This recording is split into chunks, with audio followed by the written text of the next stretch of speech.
창세기 2장 7절 말씀입니다. 우리 같이 합독하도록 하겠습니다. 시작. 여호와 하나님이 땅의 흙으로 사람을 지으시고 생기를 그 코에 불어넣으시니 사람이 생명이 되니라. 아멘. 주보에는 없는데요, 본문 말씀을 하나 더 택했습니다. 로마서 5장 12절로 21절 말씀입니다. 화면에 나오죠. 우리 같이 합독하도록 하겠습니다. 시작. 그러므로 한 사람으로 말미암아 죄가 세상에 들어오고 죄로 말미암아 사망이 들어왔나니 이와 같이 모든 사람이 죄를 지었으므로 사망이 모든 사람에게 이르렀느니라. 죄가 율법이 있기 전에도 세상에 있었으나 율법이 없었을 때에는 죄를 죄로 여기지 아니하였느니라. 그러나 아담으로부터 모세까지 아담의 범죄와 같은 죄를 짓지 아니한 자들까지도 사망이 왕노릇하였나니 아담은 오실자의 모형이라. 그러나 이 은사는 그 범죄와 같지 아니하니 곧 한 사람의 범죄를 인하여 많은 사람이 죽었은즉 더욱 하나님의 은혜와 또한 한 사람 예수 그리스도의 은혜로 말미암은 선물은 많은 사람에게 넘쳤느니라. 또 이 선물은 범죄한 한 사람으로 말미암은 것과 같지 아니하니 심판은 한 사람으로 말미암아 정죄에 이르렀으나 은사는 많은 범죄로 말미암아 의롭다 하심의 이름이니라. 한 사람의 범죄로 말미암아 사망이 그 한 사람을 통하여 왕노릇하였은즉 더욱 은혜와 의의 선물을 넘치게 받는 자들은 한 분 예수 그리스도를 통하여 생명 안에서 왕노릇하리로다. 그런즉 한 범죄로 많은 사람이 정죄에 이른 것 같이 한 의로운 행위로 말미암아 많은 사람이 의롭다 하심을 받아 생명에 이르렀느니라. 한 사람이 순종하지 아니함으로 많은 사람이 죄인 된 것 같이 한 사람이 순종하심으로 많은 사람이 의인이 되리라. 율법이 들어온 것은 범죄를 더하게 하려 함이라.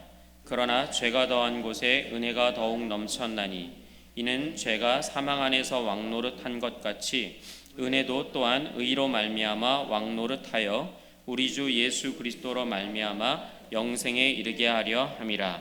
아멘. 금요예배에 오신 여러분들을 주 예수 그리스도의 이름으로 환영하고 축복합니다. 오늘 말씀을 통해서 또 우리 주님께서 저와 또 여러분들께 말씀하시고자 하는 것이 무엇인지 분명히 알 수 있는, 깨닫게 되는 그런 시간 되기를 예수님의 이름으로 축원드립니다. 오늘부터 당분간 금요예배 설교를 맡게 되었습니다. 앞으로 그래서 금요예배 설교는 성경에 나오는 인물들을 통해서 그들이 어떻게 부름을 받고 하나님께 쓰임 받았는지를 통해서 이 시대에 나는 무엇을 위하여 하나님께 부름을 받았는가, 말하자면 나의 소명이 무엇인가, 나의 사명이 무엇인가에 대해서 생각하는 시간을 가지려고 합니다. 인물을 중심으로 다룬다고 해서 그 인물이 말씀의 주인공은 아닙니다. 하나님의 주권에 관심을 두고 인물을 다루려고 합니다. 하나님의 구원 계획이 하나님의 절대 주권 아래에 있다는 것에 초점을 두고 말씀을 다루려고 합니다. 하나님의 구원 계획에 우리 인간이 어떻게 쓰임받고 있는지를 중점적으로 살펴보고자 하는 것입니다. 오늘은 그 첫 시간으로 아담에 대해서 알아볼까 합니다. 그럼 다음 시간은 뭘까요? 하와입니다. 그 다음 시간은 누굴까요? 맞춰보시기 바랍니다. 노아는 아직 멀었습니다. 그래서 아담에 대해서 알아볼까 합니다. 하나님께서 인간을 지은 것은 6일째 되던 날 마지막에 인간을 지으셨습니다. 창조의 마지막 사역이 인간이었던 것입니다. 인간은 하나님의 특별하신 피조물입니다. 왜냐하면 하나님의 형상을 담게 그렇게 창조된 유일한 존재입니다. 모든 피조물을 다스릴 권세를 그럼 받은 존재였습니다. 인간은 하나님이 사랑하시기 위해 창조한 존재입니다. 마치 신랑 신부할 때 신부로서 창조된 존재가 바로 인간입니다. 그래서 신약 성경에는 예수님을 신랑, 또 우리를 신부라고 표현하는 그런 비유들을 보게 됩니다. 그토록 사랑하는 존재로 우리를 지었다는 말씀입니다. 인간이 6일째 마지막에 지음을 받고 나서 최초로 한 일이라곤 바로 7일째 하나님과 함께 안식에 들어간 것입니다. 인간에게 안식은 은혜로 주어진 것입니다. 우리의 공로로 주어진 것이 아닙니다. 우리가 수고했으니까 쉬어야지 하는 게 안식이 아닙니다. 안식은 하나님의 은혜로 주어진 것입니다. 인간은 지음받은 후에 아무것도 한 일이 없지만 하나님과 함께 안식에 들어갔습니다. 그것은 하나님과 교제하는 시간입니다. 예배하는 시간입니다. 기도하는 시간입니다. 찬양하는 시간입니다. 우리는 먼저 안식하고 그 힘으로 세상을 살아가는 존재라는 것입니다. 근데 인본주의 세상이 되면서 그것이 거꾸로 되어버렸습니다. 우리의 수고와 노력으로 안식을 쟁취하려고 하는 세상이 되어버렸습니다. 우리의 노력으로 얻은 안식은 참 안식이 아닙니다. 이것은 구원하고도 연결된 계시의 말씀입니다. 우리의 구원은 인간의 행위로는 절대로 이룰 수 없는 것입니다. 인간의 어떤 노력과 수고로도 이룰 수 없습니다. 오직 하나님의 은혜, 즉 예수 그리스도의 십자가의 대속의 은혜로만 그 죄로부터 우리는 벗어날 수가 있습니다. 성경은 처음부터 끊임없이 구원은 인간의 힘으로가 아니라 하나님의 능력임을 말씀하고 있는 것입니다. 우리는 철저히 하나님의 주권을 인정하고 우리 자신을 내려놓아야 하는 것입니다. 나의 힘이 아닌 주님의 능력으로 이 세상을 살아가야 하는 것입니다. 다시 아담의 이야기로 돌아가 보겠습니다. 오늘 본문 말씀처럼 아담은 창세기 2장 7절에 여호와 하나님이 땅의 흙으로 사람을 지으시고 생기를 그 코에 불어넣으시니 사람이 생명이 되니라 하심으로 창조가 되었습니다. 이렇게 해서 아담은 인류의 시조로 지음을 받았고 하나님의 구원 계획의 무대에 등장하게 됩니다. 그러면 아담은 무엇을 위해 지음받았을까요?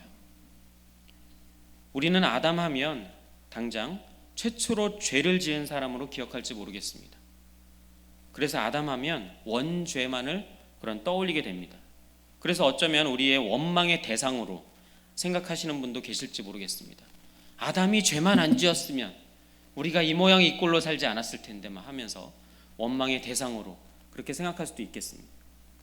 그러나 사도 바울은 하나님의 구원 계획을 뭐라고 얘기하고 있냐면 에베소서 3장 9절 말씀에 영원부터 만물을 창조하신 하나님 속에 감추어졌던 비밀의 경륜이라고 말씀하고 있습니다. 영원 전부터 감추어졌던 비밀의 경륜.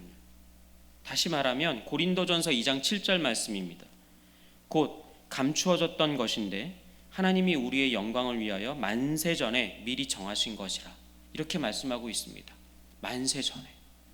이 말씀은 하나님의 구원 계획은 죄가 세상에 들어오자 임기응변으로 세워진 것이 아니라는 말씀입니다. 하나님이 그러니까 아담이 죄를 짓자 하나님이 급하게 그렇게 세운 그런 계획이 아니라는 것입니다. 왜냐하면 사고가 발생하고 임기응변으로 세워진 것이 구원 계획이라면 하나님의 하나님 되심에 손상이 가게 되기 때문입니다.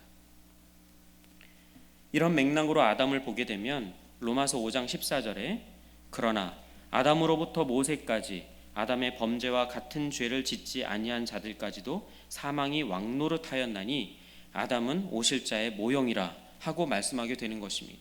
무슨 말씀입니까? 아담의 범죄를 짓지 않았어요. 모세나 이런 사람들이요. 아담의 범죄를 그렇게 짓지 않았다는 거죠. 다른 사람들은 아담과 같은 죄를 짓지 않았다는 거죠. 그럼에도 불구하고 똑같이 죄를 지은 그런 사람들로서 사망이 왕노릇했다라는 것. 이게 바로 원죄의 개념입니다. 원죄의 개념. 여기서 아담을 가리켜서 오실자의 모형이라고 말씀하고 있습니다. 오실자, 그분은 바로 그리스도를 가르치고 있습니다. 그런데 원죄 교리를 모르게 되면 그리스도께서 성취하신 그런 대속의 교리도 모르게 됩니다. 실제로 이것은 우려가 아니라 창세기 1장에서 11장까지를 신화로 취급하면서 대속교리를 마치 도살장의 신학이라고 비우는 바로 현대 교회의 자유주의 신학자들의 실상이기도 합니다. 어떻게 예수님이 십자가에 죽었다고 우리가 뭐 구원받느냐, 도살장의 신학이다, 막 이렇게 자유주의 신학자들은 그렇게 얘기합니다. 아담의 원죄를 인정하지 않습니다. 그러면서 예수 그리스도의 대속의 은혜도 인정하지 않습니다. 그게 자유주의 신학자들인데 지금 교계에 만연하고 있습니다. 유럽과 미국은 이미 휩쓸고 지나갔습니다. 우리나라도 마찬가지일 것입니다. 그러면 아담은 어떤 면에서 오실 자의 모형이겠습니까? 모형이라고 하는 것은 비슷한 거죠. 근데 비슷하지만 당연히 실체와는 다른 것입니다. 그렇다면 어떤 면에서 아담이 그리스도와 비슷한지, 또 다른 점은 무엇인지 알아보도록 하겠습니다. 오늘 읽은 본문 말씀입니다. 로마서 5장 12절에 그러므로 한 사람으로 말미암아 죄가 세상에 들어오고 죄로 말미암아 사망이 들어왔나니 이와 같이 모든 사람이 죄를 지었으므로 사망이 모든 사람에게 이르렀느니라 하는 말씀에서 드러나고 있습니다. 오늘 읽은 본문 말씀 로마서 5장 12절에서 19절 안에는요, 한 사람이라는 말이 12번이나 나옵니다. 한 사람으로 말미암아 죄가 세상에 들어오고, 이 한 사람이라는 것은 아담을 가리키는 것이거든요. 근데 왜 아담이라고 하지 않고 왜 한 사람이라고 얘기를 했을까요? 아담은 개인의 신분으로 죄를 범한 것이 아니라 바로 인류의 시조, 즉 대표자의 신분으로 죄를 범했다는 그러한 점을 드러내기 위한 말씀인 것입니다. 그래서 이와 같이 모든 사람이 죄를 지었으므로, 한 사람이 죄를 지었는데 모든 사람이 죄를 지었으므로 라고 얘기하고 있습니다. 사망이 모든 사람에게 이르렀다 라고 말씀하고 있는 것입니다. 여기서 우리는 한 사람과 모든 사람의 대조를 볼 수가 있습니다. 이런 원리를 히브리서 7장 10절에서도 볼 수가 있습니다. 히브리서 7장 10절은 이는 멜기세덱이 아브라함을 만날 때에 레위는 이미 자기 조상의 허리에 있었음이라 라고 얘기하고 있는데요, 레위는 야곱의 아들입니다. 그러니까 아브라함 때니까 아직 레위는 태어나지 않았을 때요. 그럼에도 불구하고 레위는 이미 자기 조상의 허리에 있었다라고 얘기하고 있는 거죠. 이러한 논리와 마찬가지로 이미 자기 조상의 허리에 있다라는 이 의미는 아담이 죄를 범할 때에 모든 인류를 아담의 허리, 즉 아담 안에 있었다는 논리입니다. 모든 인류가 아담 안에 있었다는 논리를 가지고 있는 것이죠. 그런데 성경은 첫사람 아담으로 말미암아 죄가 들어왔다고만 말씀하는 것이 아니라 로마서 5장 15절에 한 사람의 범죄를 인하여 많은 사람이 죽었은즉 더욱 하나님의 은혜와 한 사람 예수 그리스도의 은혜로 말미암은 선물은 많은 사람에게 넘쳤느니라 하고 은혜가 들어왔다고 말씀하고 있습니다. 여기서 주목할 만한 것은요, 죄는 하나가 들어왔는데 은혜는 두 개가 들어왔습니다. 어떤 은혜가 들어왔습니까? 하나님의 은혜와 또한 한 사람 예수 그리스도의 은혜, 하나님의 은혜와 예수 그리스도의 은혜 둘이 들어왔다고 말씀하고 있습니다. 죄가 들어오자 하나님께서는 창세기 3장 15절에 아담이 죄를 짓고 나서 창세기 3장 15절에 우리가 원복음이라고 말씀하는 그 말씀이 있습니다. 이거는 사단이죠. 뱀에게 하나님께서 말씀하고 있는 장면입니다. 창세기 3장 15절에 내가 너로 여자와 원수가 되게 하고, 즉 뱀에게 말하는 거죠. 내가 너로 여자와 원수가 되게 하고 여자의 후손은 네 머리를 상하게 할 것이다 라고 하면서 마치고 있습니다. 여자의 후손은 바로 예수 그리스도를 의미합니다. 이 원복음은 내가, 즉 하나님이시죠. 내가 하신 하나님의 은혜와, 나라고 하는 하나님의 은혜와 여자의 후손인 예수 그리스도의 은혜, 이 두 은혜가 이미 창세기 3장 15절에 들어있다는 그런 말씀인 것입니다. 이렇듯 아담은 무엇을 위해 지음받았을까요? 라는 그런 질문에 우리는 이제 대답할 수가 있습니다. 아담은 바로 그리스도의 예표로 지음을 받은 것입니다. 만일 아담의 범죄에서 멈췄다면 문제만 있고 해답이 없는 것이 될 터인데 예수 그리스도라는 해답이 제시되어 있는 것입니다. 아담이 그리스도의 예표가 되는 것처럼 아담이 그리스도의 예표가 되는 것에는 비슷한 점과 다른 점이 존재합니다. 인류의 시조, 즉 대표자라는 점은 비슷한 점입니다. 그런데 예수 그리스도께서는 인류의 새로운 대표자, 거듭난 자의 새로운 조상으로 오셨기 때문에 비슷한 것입니다.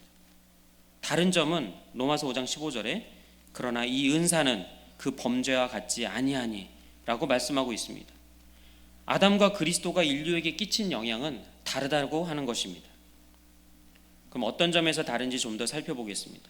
로마서 5장 15절에 그러나 이 은사는 그 범죄와 같지 아니하니 곧 한 사람의 범죄를 인하여 많은 사람이 죽었은즉 더욱 하나님의 은혜와 또한 한 사람의 예수 그리스도의 은혜로 말미암은 선물은 많은 사람에게 넘쳤느니라. 뭐하고 대조가 되고 있어요? 많은 사람이 죽었는데 선물이라고 하는 표현으로 대조가 되고 있습니다. 로마서 5장 16절은요. 심판, 한 사람으로 말미암아 심판은 한 사람으로 말미암아 정죄에 이르렀다고 얘기하고 있습니다. 그런데 은사는 많은 범죄로 말미암아 의롭다 하심의 이름입니다. 정죄와 의롭다 하심이 대조를 이루고 있습니다. 로마서 5장 17절에 보면 한 사람의 범죄로 말미암아 사망이 그 한 사람을 통하여 왕노릇하였은즉 더욱 은혜와 의의 선물을 넘치게 받는 자들은 한 분 예수 그리스도를 통하여 생명 안에서 왕노릇한다. 사망과 생명이 대조를 이루고 있습니다. 이렇게 영향력이 아담과 예수 그리스도가 끼친 영향력은 완전히 다르다는 것을 알 수가 있습니다. 로마서 5장 18절에 그런즉 한 범죄로 많은 사람이 정죄에 이른 것 같이 한 의로운 행위로 말미암아 많은 사람이 의롭다 하심을 받아 생명에 이르렀느니라 라고 말씀하고 있습니다. 정죄와 의롭다 하심, 생명, 이렇게 대조를 이루고 있습니다. 로마서 5장 19절에 한 사람이 순종하지 아니함으로 많은 사람이 죄인 된 것 같이 한 사람이 순종하심으로 많은 사람이 의인이 되리라. 죄인과 의인, 이렇게 대조가 되고 있습니다. 이 한 사람은 바로 인류를 대표하는 아담을 얘기하고 있고요. 또 한 사람, 바로 예수 그리스도는 또 우리 인류를 대표하는 바로 그 한 사람을 얘기하고 있는 것입니다. 따라서 그 원죄 교리가 굳건히 서 있어야지 대속의 교리가 바로 굳건히 서는 것입니다. 고린도전서 15장 21절 22절에 사망이 한 사람으로 말미암았으니 죽은 자의 부활도 한 사람으로 말미암는도다. 아담 안에서 모든 사람이 죽은 것 같이 그리스도 안에서 모든 사람이 삶을 얻으리라. 이렇게 대조하면서 말씀하고 있습니다. 이런 것들이 바로 다른 점입니다. 두 대표자가 인류에게 끼친 영향력이 완전히 다르다는 것입니다. 이 원리가 중요한 것은 죄가 들어오지 않았다면 구속도 필요가 없고 원죄 교리가 아니면 대속 교리를 세울 수 없기 때문에 그렇습니다. 한 사람이 죄를 범한 그 죄값으로 모든 사람이 정죄를 받아 죄인이 되었다는 그 원죄를 들어서 한 사람 예수 그리스도의 대속적인 죽으심으로 말미암아 많은 사람이 의롭다함을 얻어 의인이 될 수가 있다는 그 복음을 증언하고 있는 것입니다. 그래서 아담은 오실자의 모형이 되었다고 말씀하고 있는 것입니다. 이는 기독교의 근간이 되는 교리입니다. 이 교리가 무너지면 기독교는 무너지게 되는 것입니다. 만일 기독교에서 이를 제거한다면 기독교는 다른 종교들 같이 도덕이나 철학이 되고 맙니다. 그러나 종교다원주의자들, 자유주의 신학자들이 공격하는 목표가 기독교의 근간인 이 구속교리, 대속교리를 무너뜨리는 데 있다는 점입니다. 그들은 그 시작을 창조신앙부터 무너뜨리는 것으로 시작하고 있습니다. 그래서 제가 창조과학을 통해서 창조신앙을 회복시키고자 사역을 하고 있는 것입니다. 그래서 복음주의자로 자처하는 목사님들마저 요즘 세상에서는요, 세상으로부터 어리석은 자요, 원리주의 근본주의자요, 시대에 뒤떨어진 목사요, 신학자라는 그런 비난의 말을 듣게 될 것을 두려워하기 때문에 복음의 핵심은 옆으로 밀어놓고 주로 교훈과 축복 설교에 열을 올리고 있는 것입니다. 한국 교회는 많은데 그 교회 강단에서 전해지는 설교 말씀이 실제로 복음이 전해지는 경우는 드뭅니다. 대부분의 경우에 이렇게 하면 복 받는다, 이렇게 하면 복 받는다, 축복과 건강, 물질의 복, 이러한 것들로 그냥 넘쳐나고 있습니다. 잘못된 것이죠. 그래서 지금 한국교회가 허물과 죄로 죽었던 너희를 살리셨도다 한 복음의 능력을 상실한 채 착하게 살아서 복받아라 하는 많은 종교 중에 하나로 전락하고 있는 것입니다. 그렇기 때문에 지금 기독교가 이 세상에서 빛의 역할을 못하고 소금의 역할을 못하게 되는 것입니다. 그래서 지금 우리 기독교가 우리 한국 사회에서 능력을 발휘하지 못하고 있는 것입니다. 왜요? 복음의 능력을 잃어버렸기 때문입니다. 그런데 우리 교회도 그렇지 않은가 점검해 보아야 하겠습니다. 좋은 씨앗 교회가 과연 복음의 능력을 자랑했던 교회인지 아닌지 점검해 보아야 하는 것입니다. 저의 생각에 동의하지 않는 분도 계시겠지만 적어도 저는요, 우리 교회가 다른 교회보다 투명하고 깨끗한 교회다, 정관도 훌륭하다, 여러모로 우리 교회는 기존의 다른 교회와 차별성 있는 교회라는 점을 자랑했던 것 같습니다. 실제로 제가 그랬습니다. 우리 교회 정관이 좋다 나쁘다를 떠나서 그런 이야기를 하려는 게 아닙니다. 실제로 우리 교회 정관은 너무 좋습니다. 깨끗하게 목회할 수 있고 건강한 교회로 성장할 수 있는 환경이 조성되어 있습니다. 너무 좋은 것입니다. 특히나 이번 주일에 공동회의를 통해서 또 조속히 교회가 안정되고 더 투명하고 좋은 또 환경에서 교회가 운영될 수 있도록 정관을 또 개정하고 또 공동회의를 하려고 하는데 여러분들의 마음을 모아주시기 바랍니다. 저는 이런 게 너무 좋아서, 시스템이나 이런 조직이 너무 좋아서 밖에 나가면 우리 교회 이래, 우리 교회 이래 하면서 자랑했던 적들이 한두 번이 아닙니다. 그런데 제가 이 말씀을 준비하면서 잘못됐구나 라는 걸 느낀 건 뭐냐면, 제가 자랑해야 될 것들은 본질이 그게 아니라는 것입니다. 복음의 능력보다 본질이 아닌 다른 것을 더 자랑했다는 것이 저의 잘못이었습니다. 그리고 저는요, 나의 의를 자랑했습니다. 우리 인간은 의로운 사람이 아무도 없다고 성경은 말하고 있습니다.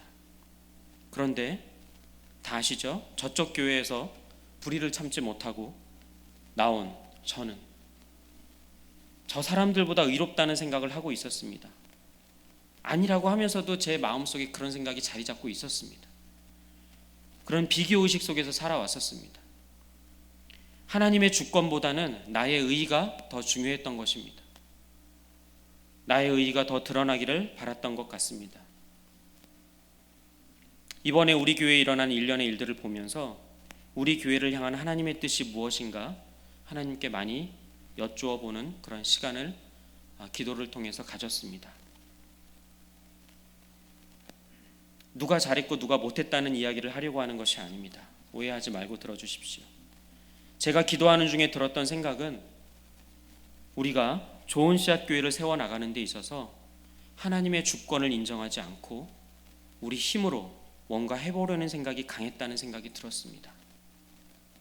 교회의 머리는 주님이시고 교회는 주님의 몸입니다. 따라서 몸은 머리이신 주님의 주권 하에 있는 것입니다. 머리에 순종해야 몸이 제대로 기능할 수가 있습니다. 그런데 우리 모두는 걱정이 앞섰습니다.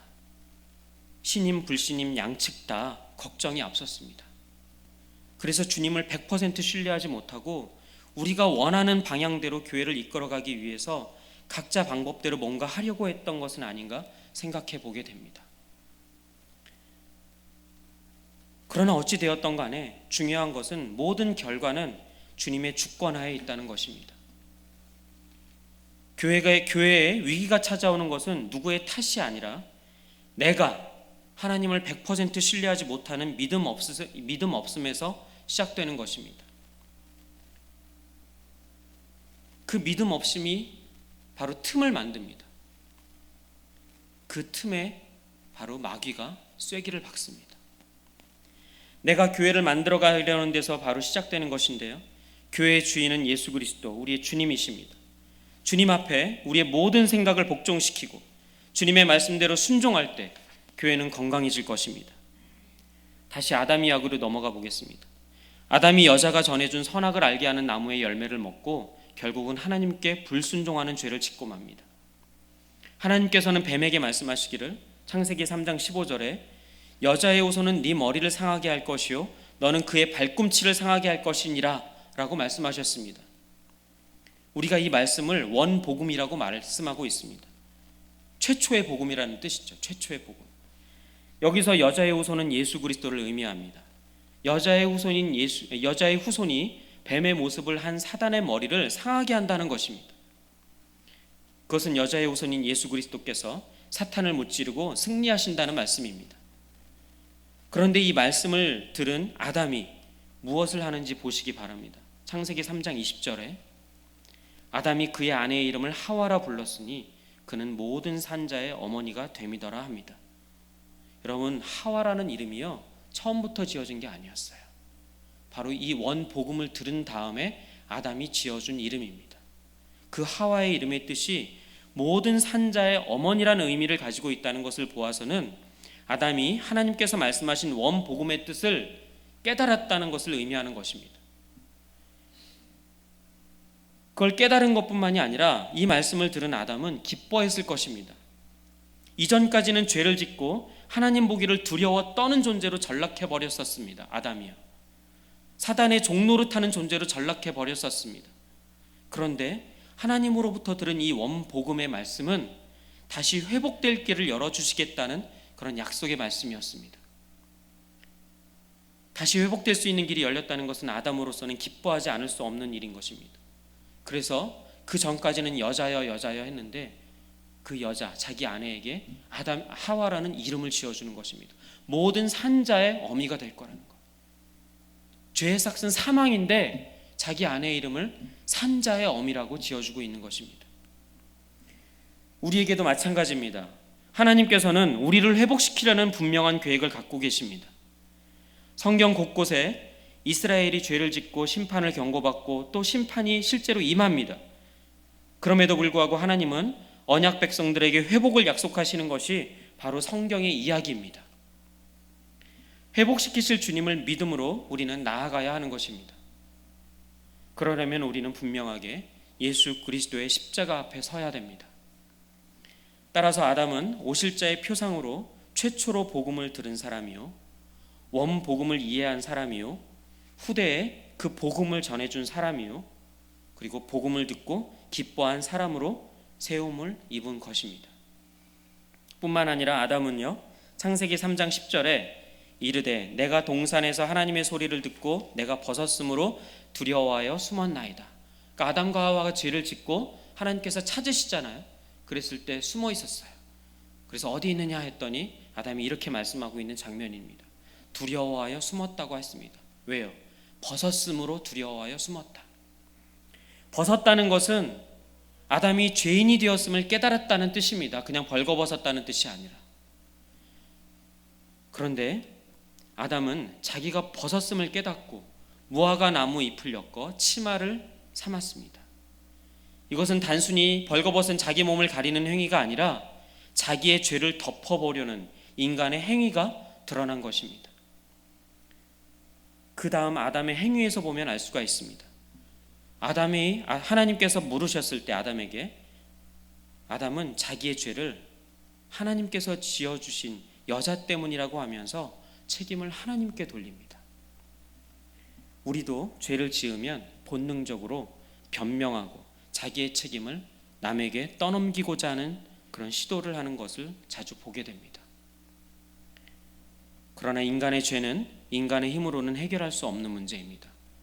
인간의 죄를 인간의 힘으로는 절대 가릴 수가 없습니다. 인간의 죄를 인간이 만든 무화과 나무 잎으로 만든 그런 치마로는 가릴 수가 없다는 것입니다.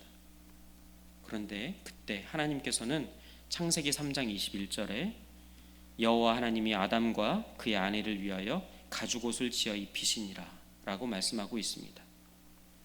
이 말씀은 우리에게 소망을 주는 말씀이 됩니다. 가죽옷을 통해서 그들의 벗은 몸을 하나님께서 친히 가려주시는 것입니다. 누군가 피를 흘려야만 얻을 수 있는 가죽옷을, 그 가죽옷을 통해서 인간의 죄를 가려주시는 그 하나님의 행위를 통해 장차 우리의 죄를 대속하기 위해 피를 흘려 주실 예수 그리스도를 예표하는 말씀인 것을 우리는 여기서 깨달을 수가 있는 것입니다. 다시 한번 순서를 정리해 보겠습니다. 아담과 여자가 선악을 알게 하는 나무의 열매를 따먹으면서 죄는 짓게 됩니다. 이에 그들의 눈이 밝아져서 자기들이 벌거벗었음을 알게 됩니다. 이것은 자기들이 죄인이 되었음을 깨달은 것이라고 말씀을 드렸습니다. 이때 그들은 무화과 나무 잎을 엮어 치마로 삼아 자기들의 벗은 몸, 즉 죄를 가려보려고 했습니다. 그들은 이제 죄인이기 때문에 하나님을 두려워할 수밖에 없는 존재가 되었습니다. 하나님의 낯을 피할 수밖에 없는 존재가 되었습니다. 원래는 하나님께서 그렇게 사랑하시는 존재로 지었음에도 불구하고 이제는 하나님을 만나기조차 두려운 그런 존재가 되어버렸다는 것입니다. 죄인된 인간은 이제는 죄에 대한 책임을 하나님께로 떠넘기고 있는 것을 우리는 또 보았습니다. 그런 인간에게 하나님께서는 뱀에게 벌을 내리시는 그런 말씀을 통해서 창세기 3장 15절에 복음을 선포하십니다. 지금은 복음을 듣고도 깨닫지 못하는 사람들이 대부분인데, 아담은 그 복음을 듣고서 창세기 3장 20절에 아담이 그의 아내의 이름을 하와라 불렀으니 그는 모든 산자의 어머니가 됨이더라 하면서 복음을 깨달았음을 의미하는 그런 행위를 하는 것을 우리가 또 볼 수가 있다고 말씀을 드렸습니다. 이렇게 아담은 최초로 죄를 지은 사람이요, 죄를 깨달은 사람이기도 하고요, 그 죄를 하나님으로부터 가림받은 최초의 사람이기도 합니다. 창세기 4장 1절에 아담이 그의 아내 하와와 동침함에 하와가 임신하여 가인을 낳고 이르되 내가 여호와로 말미암아 득남하였다 합니다. 여기서 득남했다라는 그런 말씀은 원어로 보면 획득했다라는 뜻을 가지고 있습니다. 이것은 여자의 후손이 될 후사를 얻었다라는 것으로 우리가 해석할 수가 있습니다. 아담은 가인에게 기대를 걸었던 것이 분명합니다. 그러니까 가인의 이름을 획득했다, 내가 여자의 후손을 얻었다, 이러한 뜻의 이름을 지었겠지요. 둘째 아벨의 이름의 뜻은 뭐냐 하면 허무하다, 공허하다, 이런 뜻을 가지고 있습니다. 그러니까 아담과 하와는 가인에게 기대를 걸은 것이죠. 그런데 하나님의 뜻은 아벨에게 있었습니다. 여기서 보듯이 우리 인간은 우리 나름대로의 생각이 있습니다. 그러나 하나님의 생각은 우리와 정반대일 때가 많습니다. 자기 의의가 강할 때 우리는 그것을 인정하지 못합니다. 하나님을 대적하려고 합니다. 하나님의 방식이 아니라 내 방식대로 일하려고 합니다. 하나님의 뜻대로가 아니라 내 뜻대로 일하려고 합니다. 성경의 곳곳에는 인간의 생각과 다르게 행하시는 하나님을 볼 수가 있습니다. 우리는 하나님의 주권을 인정해야 마땅합니다. 가인이 아벨을 쳐 죽인 후에 아담이 다시 자기 아내와 동침함에 그가 아들을 낳아 그의 이름을 셋이라 하였다라고 말씀하고 있습니다.